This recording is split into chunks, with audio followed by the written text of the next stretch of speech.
Oh, my goodness. Ho, ho, ho, ho. Merry Christmas. I bet people think I'm in the Santa costume now. I'm not. By all rights. By all rights, they would have thought We that. literally have a Santa suit. Merry Christmas, everybody. Welcome into the pregame show. In all seriousness, guys, I'm telling you, I do like Christmas.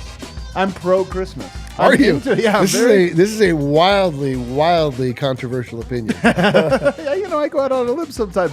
No, I'm feeling good. Day with the family, a couple days with the family. Okay, got right. Nuggets now as a nightcap. I'm so glad it's the night game. It's like the last thing I get to do today. I'm ready. I'm in good spirits. I'm optimistic. I'm feeling great. And part of why I'm feeling great is because I'm with the fellas. Look at this over here, D-Line Co. Let's go, guys. Had a pretty terrible day. Watched the Denver Broncos. Didn't get any gifts. All the same, dude. All can be made right. Can it? In the world. Really? Yes. With a Denver Nuggets victory. True. Should the Denver Nuggets come through for me on this night, I will consider this the greatest day of my life. Hey, man. I'm optimistic for you. And then over here, we're in his pajamas. We're in the pajamas on Christmas Day. It's Superstar Dev. My family does the tradition of pajamas on Christmas Day, and I love it. I truly do. You don't really have to get dressed. Throw on a hoodie or something like that, and you're good to go. I'm not big on Christmas music. Hate it. Truly hate it. And people try to throw it in and things like that. I also don't like chain letters and messages like that. Like, just save your Merry Christmas message to my phone. Oh, where everybody texts you? Yeah. You don't like that? Really? No. Don't text you Merry Christmas? No, not in a group message or anything like that. Oh, I know what you're talking yeah. about. Then you get like 50 notifications. Yeah, You're right. I don't even know most of the people in this. Yeah, you're right about that. Is this the first day ever, Eric, that I am dressed nicer than Dev? This Don't is do this to a me. Come relative on. term because My Dev God. is wearing a Murray Fleury sweatshirt. Ah, dang it, you're right. You know what? I do have to hand it to him. It is the old Murray Fleury. And I have Eric's favorite pair of shoes on. Yeah, I love the Grinches. So there's no way. So actually, maybe not. Maybe I got ahead of myself here. Did you get that from the General? Is she the one that like pointed you in the right direction? No, that Our was like super fan, the General. No. That was just on the Twitter, man. Yeah, Twitter had it. Oh, really? I saw the General had that when she was here. That was the first time I heard it. I'm not always on Twitter. You guys know this. I am always on DraftKings Sportsbook, America's top-rated sportsbook app. You guys can use promo code DNVR, and a little bit later in the show, down there in the bottom, we're going to let Dev make some money on Christmas. What's better than Christmas? Getting rich on Christmas. Oh, man. Christmas is coming. The goose is getting fat. Goose is getting fat. We're going to talk about what this game means to us and what we hope this game means to the Nuggets. Though you can never be sure. We're going to talk about that a little bit later in the show. We got some bad news over the Christmas break here these last 2 days. Jeff Green is going to be out and reevaluated in 4 weeks. We'll talk about what does that mean for the Nuggets, and can it be a good thing, giving opportunity to other guys, or can they find some positivity out of this bad thing? We'll talk about that a little bit later on. But first, yes, the Nuggets are back on Christmas after not being on Christmas for the last. Was it 2 years they haven't? I think it was just last year. Just last year, right? Yeah, last year I just remember last year. enjoying Christmas. Yeah. But didn't you just say you had a bad Christmas and this is going to save it? I'm praying that it saves it. The Nuggets are back on Christmas, and it's funny, man. The NFL has kind of come in and taken over some real estate from the NBA. Have you guys noticed this? Yes, they encroach on it big time. Big time. And the NFL is so much bigger than the NBA that they just said, like, you know what, we're going to do that. And they won. I promise when the ratings come out tomorrow, it's going to be they're like going to a crush massacre. them. Yeah. I didn't see anyone talking about any NBA games on the timeline. Yeah, exactly. This is the sad part. The fourth quarter of that Broncos blowout is probably going to outperform Nuggets Suns, which is like on paper a phenomenal matchup. But nonetheless, it still is a marquee game. And you saw guys today like putting up big performances. You didn't see anybody on your timeline. On mine, I did, because it does feel like this is the marquee game for the NBA. And the Nuggets being back on there is meaningful to me. It's also the number 2 offense versus the number 3 offense, Dev. These are two very good offenses who are becoming more complete and more whole with Devin Booker being back. Yeah, I mean, both teams play with a purpose, especially on that end of the floor. Both got like superstars in the league and a talented group around them. So just being able to score at will is where it matters. Now, does the defense show up? That's what's going to, separate these two teams. Denver's been playing good defensively as of late. Phoenix is a really good team. We haven't seen them play like they have been in the last 2 years. So let's just see if this is like the turning point for both teams. Number 11 defense versus the number 23 defense, so there's an advantage. To Yeah, I was Phoenix. going to say. Well, this is, you know what is funny, though?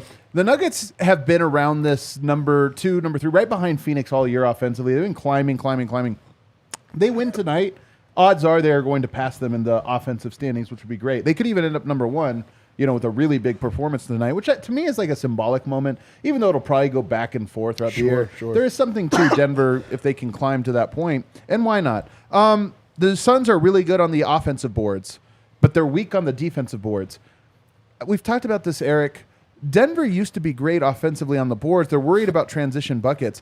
I feel like one way to stop the break, to murder on the offensive glass. Phoenix is not good there. Make them afraid to run because you're just getting second chance points. That's what I would think. Yeah, I mean, we saw the Nuggets sort of like seemingly turn it around a couple games ago when we had all of the Charlie Hustles on our team on the floor at the same time, and they were offensive rebounding. They were like playing with tenacity. Nobody was like just shrinking away. I mean, it would be great.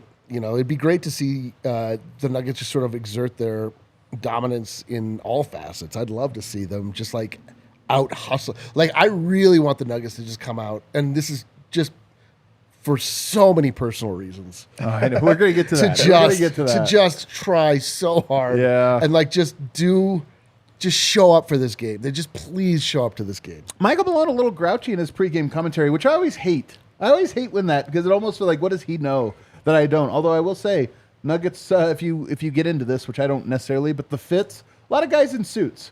I do wonder, are we going to get more guys dressing up? Was Yoke was that his way of getting everyone to be like, hey, get a suit? Dude, you talk about leadership, and you talk about the best player in the league and also on your team. You're going to follow in those steps. Yeah. If he's going to talk about being professional, you're going to try to be more professional. Why not? If you want to fit in with the guy that everything revolves around, do what he says. And it's not like he's saying anything crazy. Like, I can't believe how much negativity came out with him just saying, I want to dress more business-like. This is a guy that did not dress business-like for so long, and now he's saying that he wants that type of change. So, yeah, I think that there's going to be more people that are like, hey, I would like to dress up. Hey, we're millionaires. Why not buy a couple of suits? Do you realize this? That's so true. I might even wear a suit if I had that kind of cash.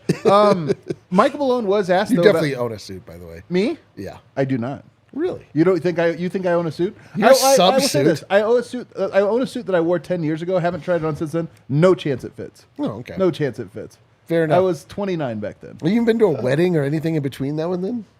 I grew up with people that don't wear suits, man. I don't know what you want me to do. Like, even wedding, So he was asked about, with Jeff Green being out, he talked about how this is for an opportunity for Brown, Zeke, DJ.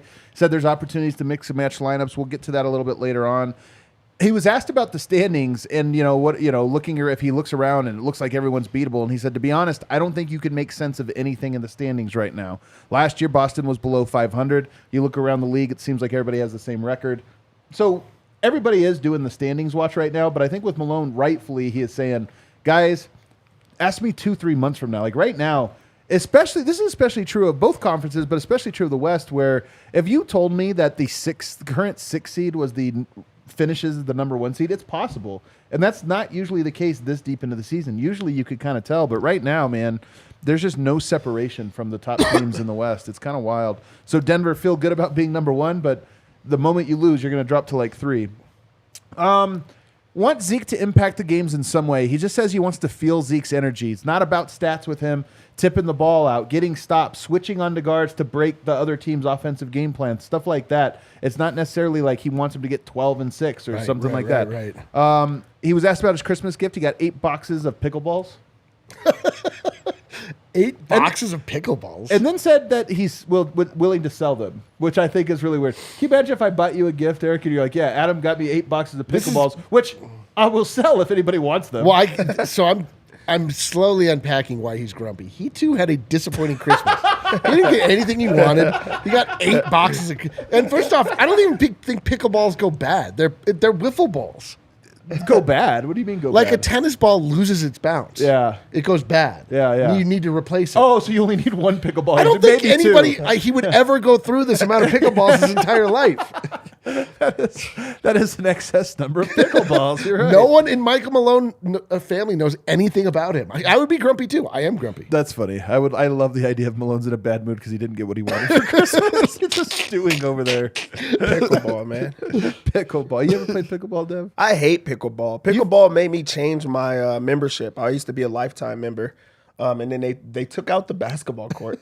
one of the basketball court and put in pickleball, and they're like, "This is the fastest growing sport in the world." And I'm like, because all the other sports are developed, of course. Fastest growing one. Yeah. But now there's a pickleball court. There's about 65-year-olds that just play Him and Mike Malone. once a week, Yeah. and it's just a court that's on there. So now I have took a personal vendetta against pickleball. Dev hates pickleball. Dev does not like. Dev does not like. I love that he has a pickleball take. Like, Yeah, it's much stronger than I was anticipating. So now I'm a 24-hour fitness member.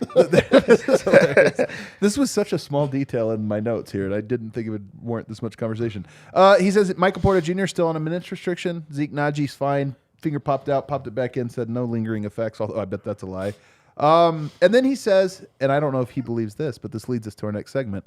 He says, to be honest, we haven't even talked about that series since it happened, and that it was so long ago that nobody really looks at this game as meaning anything connected to that one. He also said most of the guys on our team weren't on that roster back then, which is sadly true.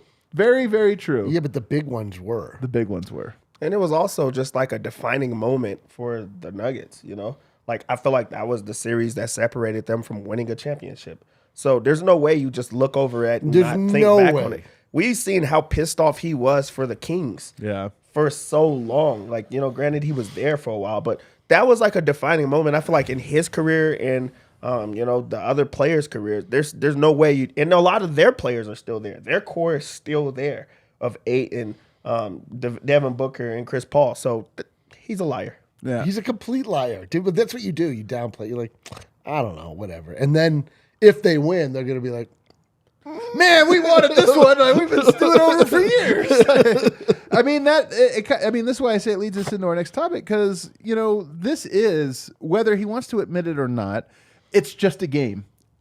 But this is the thing about sports. They're always something that they're never just a game. Yeah, if it was just a game, we might as well just drop in, drop out, watch them a la carte. Oh, I'd like to watch a basketball game played by some people. Oh, I just enjoy watching basketball. No, dude, all of this means everything. That's why we devote our lives to this nonsense, is because we follow the storyline, we follow it emotionally. None of it means anything. It all means everything. And this especially. We've been heard all of this for so long. Are you over the Phoenix Suns? Yeah, I'm done. Series? Who cares? I haven't even thought about it. Do you remember Nathan For You one time when he creates the man cave while your wife is shopping? And he plays royalty-free football games. That game doesn't mean anything. Just a prop. But honestly, I like that you asked that, Dev. I'm not over it. That's what I'm saying, and we're not on the team. We're not about the guys that actually played and gave their role. I feel like you're gonna every single playoff series that you lost. I feel like they still take the Minnesota loss personally. And it was so long ago. Taj Gibson the other day, had 98 points in the paint. You really just remember those type of moments, in your life that put you to this point. That there's a reason that. The guys are on the team that they have now. There's a reason that they went into the draft and shifted the way that they're drafting and things like that because of that loss. There's no way you could just say, I'm over it. It happened. Yeah, and we weren't on the team, but I feel like we maybe got it worse than the Nuggets did. Of course. Literally, fan base literally got it worse. It's in the stands, us as a corporation. I went to the depths of my being that I didn't realize were there. I'd say it's important. Jamal Murray averages 21.1 points per game in his career against the Phoenix Suns. That's the highest of his career. The highest, I think, by 2 points, actually, which is kind of weird. But I guess you factor in his rookie season, everything. His last few games, 26 points, 18 points. Those came in a win, and then 31 in a loss. If you go back the year before that, even, which was well before, this is early on. He had his first big game, 46 piece that he put up on Devin Booker and the Suns in Phoenix. He has had some big games against the Phoenix Suns. This is a matchup that he has played well. Are you expecting big things from him tonight, Dev? Absolutely, because I really do feel like he has that personal relationship with Devin Booker, and they really just try to one-up each other, and they really try to go at each other. And then there's also just something to that mentality. Like at first, I think it was like the Devin Booker thing. Now it's a team that eliminated him, and he wasn't able to get out there. So I really do feel like this is a game that he takes personally more than other teams. And also, you already said that there's that success. If we notice that success, we know that he knows it. There's no way you don't say, hey, I feel good every single time that I play that team or that matchup and things like that. And, I mean, him versus Chris Paul now, that looks like lunch. You think it's Chris Paul, though? I don't. I don't think it's Murray versus Chris Paul. I think it's Murray versus Devin Booker. Probably. Yeah, you think they match up with each other, though? I'm just saying. It doesn't matter if they match up. No, I think that was the personal. Two Wildcats, same. I mean, they're the same tier of player. You know what I mean? Yeah. I mean, I think Devin Booker's clearly in a different tier than him now, as we're waiting for Murray to kind of fully get back. But they are same age, more or less, same type of player, same school. This is always a big matchup. Like Jamal Murray always took this seriously. Jamal Murray would routinely cook the Suns in Phoenix, in Denver. It was always he would score 48. He would all his biggest stat lines always came against the Phoenix Suns. And yes, I imagine that Jamal Murray is looking at this for a variety of reasons, like some of which we've outlined. But I just think that it's just one of those games that you actually you circle it and look ahead. When you have matchups if you're like, oh man, I get to play my friend or whatever, that means something, I want to, if it's like a friendly rivalry, whatever, it means something. It means something to them to be Wildcats. I guarantee that is heavy on his mind.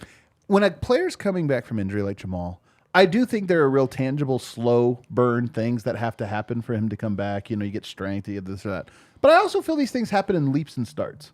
And sometimes those leaps can be, oh, you know what? Big game on Christmas. Big game against a guy who's in your class and you just took it to him. And so tonight, for me, I am rooting hard for a Jamal Murray statement game, not stepping outside the lines, because I think he's done a great job. In fact, it was Harrison Wind who shared that he has 11 10-plus assist games in his career, currently 2 in a row. So think about that. Only 11 in all of his career so far, but he has 2 in a row going right now. So I hope he continues that good point guard play, facilitating play, but that he just finds little pockets in there to get going and just kind of elevate what the Nuggets can do offensively.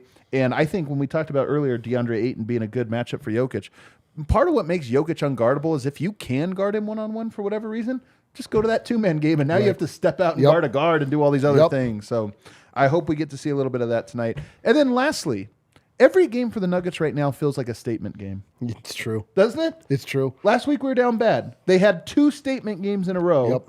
Actually, they've had 3 wins, but 2 statement wins in a row, it feels like. And tonight just elevates it. Every one of these they get just feels a little bit more like, oh, no, I think they're for real. I think this is like the biggest statement game just because it is the national television game and things like that. But also, it's being the target. You're number 1 in the West. Every single game matters, even a game against the Thunder. You're now putting yourself in a position that you can't afford to lose just because everyone else is eyeing for you. Everyone else wants you to slip on a specific night. And I think that's a wonderful place to be, really. When the expectation is you are the best and everyone else wants to try to, play you the best. I think that's when you step out of your comfort zone and you have to play harder. So I do think that every single game right now, while your number 1 seed, is a statement game. And are you going to show up? Dude, this is a statement game because their team is back together. They've been waiting for their team to be back together. They're finally back together. Now it's time to, there's no more oh man, only if. No, now it's time. It matters. It matters to show that all of the waiting game that's been put in over the past several years actually it amounts to something. All this time saying okay, we actually have the perfect squad versus trying to scrap it and move on from certain players. It's a big deal that every time that they take the court they put more weight towards that that ultimate theorem that they put out and that it's true. So yes, this is big. I also like this, guys. This is the first 4-game homestand of the entire season. We've talked about it. They haven't had more than a 2-game homestand all year. This was a 4-game one. They're 3-0 so far. Yep. A chance to close it out 4-0 on your first 4-game Let's go, homestand baby. would be just. Come on, Nuggets. Come Do on. this for us, baby. Do this for us. I am There's locked so many. in. We never talk about why a game means something this much before a game. Oh my god! Come on, baby. Let's move over now to Jeff Green, guys. He is out. We got news from Woj, by the way. Woj, can I give a quick Woj detail? Do you guys Please. notice this morning, Christmas Day, Woj drops a James Harden wants to go to Houston report? My God. I'm telling you, Woj ruined the NBA. It's like ESPN has, but is it Woj in particular that has ruined them? Specifically, Strippers were rejoicing. Strippers They were could not believe that they was about to get a present like that. They could, Oh, man. got a Woj yeah, had an found out audience. they He, got a he raise. know exactly who he was talking to, and there was people that woke up. That's where he's hearing it. like, He's oh my around those strip clubs in Houston. Like, hold on, I'm getting some inside news It's here. a crazy thing to wake up to.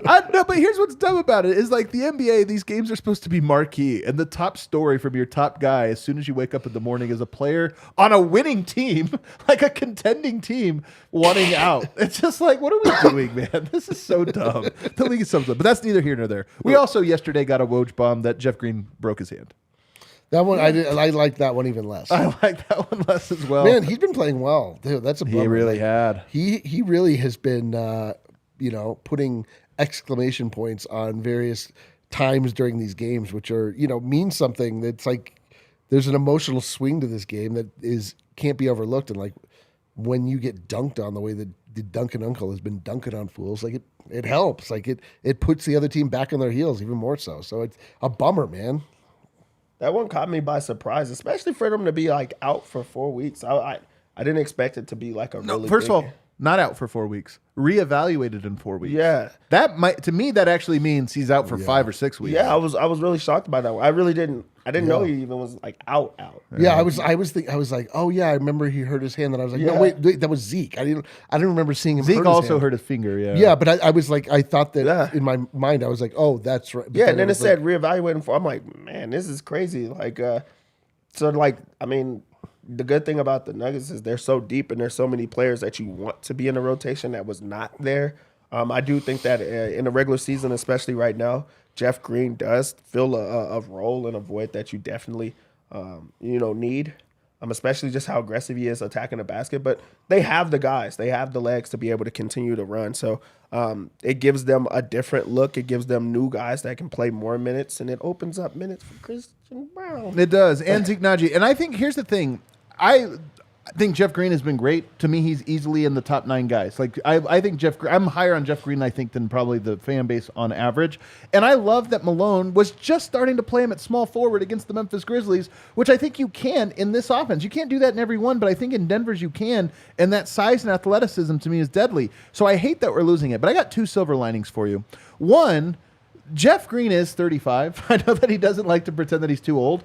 But there's something to old players getting a break in the middle of the season. He just played 30 games, take a little break, and come back for the last 20 of the season and then be healthy and fresh, some relatively healthy and fresh for the playoffs.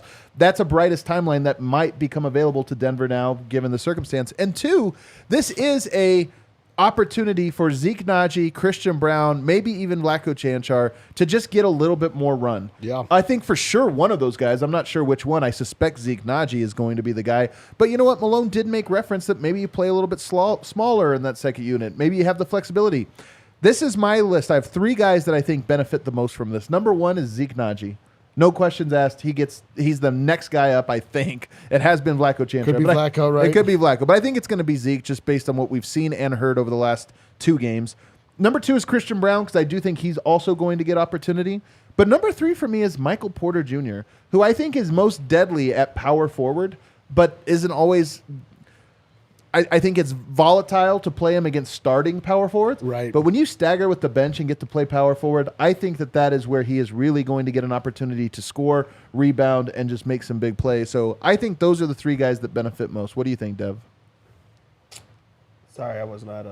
What do you think, Eric? Anybody? I think my initial thought is probably Vlatko. I don't know. You think it'll be Vlatko? I just don't know because Zeke, I feel like, is forever battling next guy. like, well, he's just like always going up against DeAndre Jordan for minutes more so than like I don't know that Malone wants to play him at the power forward position. Like, Okay.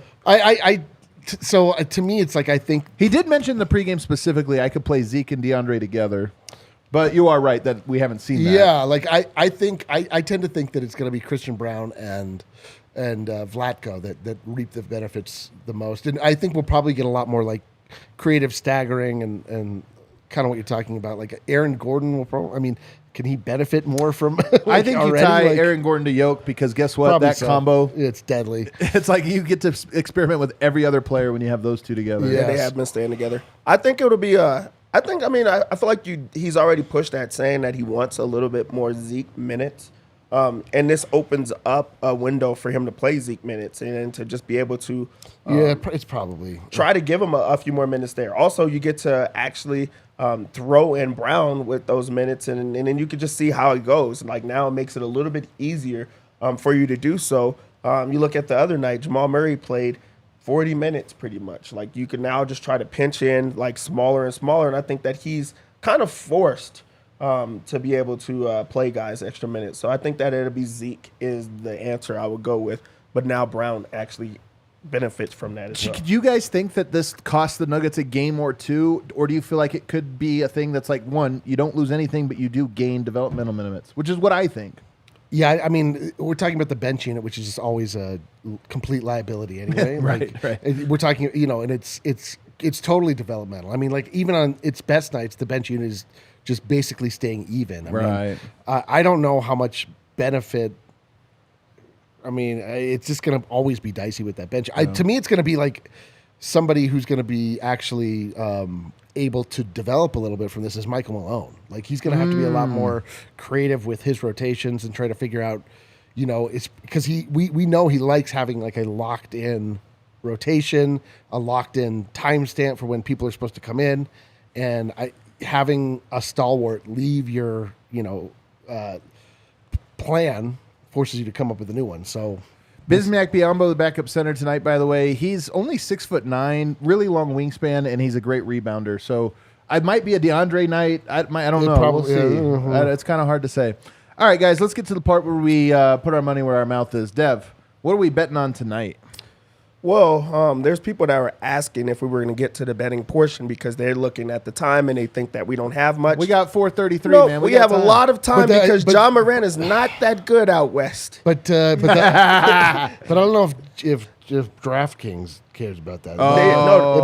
It might lock in a minute. No, they wait until the game starts. Okay. So it like just opens up at that crap, time. I didn't think about that. Yeah. So like, let's just go into this. The Nuggets come into this Christmas game as a favorite.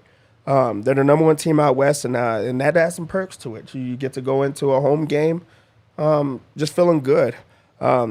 Phoenix is a team that pounces on injured teams, but guess what? Denver is not injured anymore. We're healthy, baby. Give me the Nuggets -4 in this one. Really? I like for them to continue being number one out west. I think they're going to play good against a good team. -4. The over-under in the game is 230, and I don't think either team wants to get out and run. They want to prove that their defense is for real. There's one really good defense. There's also a team that's been playing really good defensively in the last 7 games in the Nuggets, and I think that they want to show that they're for real. I just don't think that these are two fast-paced teams. I'm going to take the under in this game of 230. For Phoenix, they welcome back Devin Booker, who wants nothing more than to come back and show that this is like not a great defense. They locked it. I told you. It's going to open up. I'm telling you. Well, they're wrong. This isn't the team that lesson learned that they seen that they could score. I think that this is going to be an under for Devin Booker. They have it too high, 27.5, and I don't think it's going to happen. I think that they're going to have KCP, Brown, and Murray on them. So I'm going to go under there. Also, like another under. This one is a bit shocking to me because I used to be a fan. Chris Paul, under. Get out of here. Under. Get out of here, Chris Paul. I think Father Time has finally caught up to him. I like the under 14.5 on rebounds and assists. I'll take the over on 8 in points and rebounds, though. It's at 20.5. I think he's going to score a little bit. He rebounds at a high level. Now on to the Nuggets, the good start. Yeah, give me the good one. Start with that. I'm going to start with Jokic points. I think he's going to play well. It's a nationally televised game. He puts on suits. He means business. 25.5, I like it. TV game. to remind the haters how good he is. Let's get it. Hey, it's back open. Just not the same game parlay. That's all right. That's okay. Well, that's So for steals, we're going to combine this with steals and blocks. So we'll go over to that section. Give me AG over 1.5 steals and blocks. Really? Yep, he could get 2 steals and it still makes up for it. But I think he gets a block in this game as well. So I'm just going to go over 1.5 steals and blocks. And it's plus money, plus 105. I think this game is going to have some 3-pointers flowing in this one. And DK has them very low. I think MPJ is going to get over 1.5 threes. Man, he gets locked up a little bit by Mikal Bridges. I'm telling you right now, over 1.5 threes. I like it. 1.5 though, he's like on an accident. Yeah, I like that. Where he has bad nights where he gets 2 threes. We don't get the same game parlay right now, like Eric said. So I would have put it in there for like the +2 odds. Yeah, definitely. I like that one. Jamal Murray also has an over/under of 1.5. I like the way that he's been playing in the pick and roll with Jokic lately. He either could drop it off for assist or he knocked down the 3, and he's been really consistent with that. So 1.5, I think, is too easy for him. I think he goes for like 4 or 5 in this game. 4 or 5. 4 or 5 threes. I like it. Come on, Murray. Let's do this. Come on, baby. So now for the lock of the night. Go. Oh, this one is good, too. This is a good one. You see the shirt. It's a Murray Fleury type of night. Let's go. A Murray Fleury, if you will. There's one bet that's too easy. I mean, too easy. They have his assist at 5.5. He's been assisting. He's been assisting, and not only has he been assisting, they've been winning due to that. Like, I just feel like he's been making it a point to get everyone else involved. And also, he saw that he can get other people involved and still score, and people are not mad at him in them same type of ways. So I think that he is going to get the over 5.5. I think it's really easy. Harrison also just came out with a stat that you guys could go and look at on his page. But it just showed how he's been getting the assists as of late. He had 12 and 10. I think that's just too easy. So give me those assists. I love it. I feel like the one you didn't go to that I kind of thought you might is Yoke points tonight. That was my first one. Oh, it is Yoke points? Oh, I must have missed that one when I was looking at the thing. All right. Because I kind of feel like Yoke might put some points up tonight. I don't know. Like just the teams that think they can guard Yoke will try to not send help. And I think he can get Ayton. I really do. I think he can get him on the boards, in the post, just in little jumpers. So I'm going for Yoke tonight. All right, that does it. We still got 2 minutes and 40 seconds of garbage time for this Memphis. Memphis got beat down. John Morant, not worried about the West. Yeah. Lost a couple in a row to the West. So I'm saying, man, we were talking about this the other day. I'm good out West. Yeah, Memphis is like too cocky for who they are currently. They are Sunsian in their approach currently. Man, are they the new Suns? Our humble Nuggets? Are our humble Nuggets the only humble team in the world? All right, guys. Give us a like on the way out. We're here working on Christmas. We can't wait for this game. We're going to be cheering around at a closed DNVR bar. That's where we're going to be cheering along. Wow. But we're going to be back here right afterwards to either warm you guys up after a tough one or most likely celebrate our asses off after oh my what we God. hope is a win. Oh we'll my see you God. on the other side. Let's go.